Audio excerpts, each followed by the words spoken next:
Hello everyone, myself PIYUSH and TANDEL, working as Assistant Professor in Electrical Engineering Department of Mahatma Gandhi Institute of Technical Education and Research Center, Navsari. And the name of subject is Microprocessor and Microcontrollers, which comes in third year, 6th semester.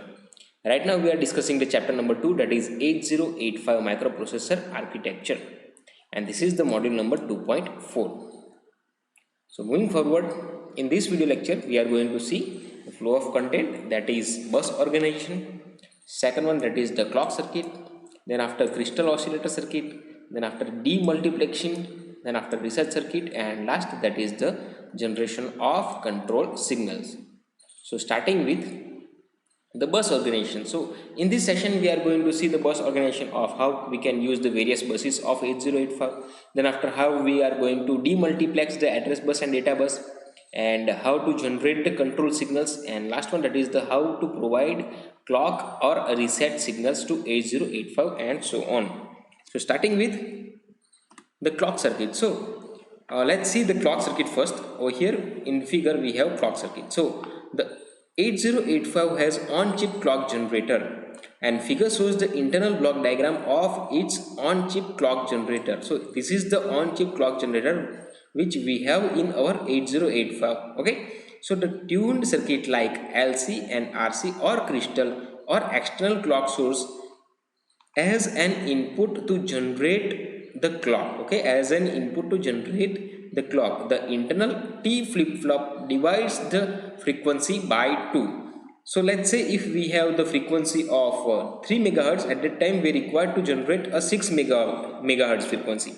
That's how if we are dividing 6 megahertz frequency by 2, so we can get our operating frequency as a 3 megahertz. Hence the operating frequency of the 8085 is always half of the oscillator frequency. So operating frequency is half of its oscillator frequencies. Out internal clock generator are required. So over here, as we can see, x1 and x2, these are the two crystal inputs are given from non-inverting inverting mode, and x2 is directly given to the clock, and t is the states that is going to connected with the plus 5 volt VCC, and over here q and q bar is the output of that clock signals. Next we are going to see the crystal oscillator circuit. Now figure shows that the crystal oscillator circuit, it is the most suitable circuit. The 20 picofarad capacitor, over here we have capacitor, that is the value of 20 picofarad capacitor in the circuit is connected to ensure the oscillator startup at a correct frequency. So we require this capacitor for assuring the oscillation startup at a correct frequency, and here we have the crystals. Okay, and this is connected to the pin of xt and x2t. So this is our crystal clock circuit. Next we are going to see the demultiplexing, or we can say AD7 to AD0. Okay, so the latch of lower half of an address is done by using external latch and ALE signal from 8085. And now the figure shows that the hardware connection of that latch, the lower half of that an address. The input is transferred to the output only when clock is high. So this is the very important line. The input is transferred to the output only when the clock is high. And over here this is our 8-bit latch. This is our clock and it is connected with ALE, and this is OE. Over here we have AD0 to AD7, and from that we can demultiplex it to A0 to A7. Over here we have D0 to D7. So demultiplexing means we are separating address bus and data bus over here. Okay, we are separating address bus and data bus over here using the 8-bit latch, 8-bit latch. And whenever we when we get output, that is the input is transferred to output only when the clock is high. So over here clock is high. So this clock signal is driven by the ALE signal from 8085. So as we can see over here, this is our ALE signal and it is going to driven from the 8085, and the ALE signal is also active only during T. So it is going to active during T. So input is transferred to the output only during T, because whenever we have the clock is high at that time only we are transferring our input to the output side. That is the address A7 to A0 on the AD, that is AD7 to AD0 over here. This is 0. Multiplexed bus. Okay. In the remaining part the machine cycle. Okay. In the remaining part machine cycle is going to be off. So ALE signal is disabled, so output of that latch, that is A0 to A7, remains unchanged. To latch lower half of an address in each machine cycles, the 8085 gives ALE signal high during T, because whenever we have high at that time we can get our input as a transfer to the output side of every machine cycles. Okay, so with this circuit we can use output of latch as a lower half address bus and input latch as a data bus. So output as a lower half address bus and input as a data bus. Okay, so this is how we can demultiplex our data address buses into A0 to A7 and D0 to D7 using this 8-bit latch. Next we are going to see our reset circuit. So on reset the PC sets 0000H. So it is called as it is going to start it from very beginning. So whenever we are resetting our microprocessor, at that time we are starting our program again from very much of beginning. Okay, so on reset the PC sets to 000H. So it is going to start from very beginning, which causes the 8085 to execute the first instruction from the address, that is at a 000H. For proper reset operation, a reset signal must be held low for at least 3 clock cycles. So whenever we are going to reset, we have the reset value low for at least 3 clock cycles. Okay, and the power on the reset circuit can be used to ensure execution of first instruction from the address, that is 000H. So figure shows the power on reset circuit. Figure shows the power on reset circuit with the RC and L value.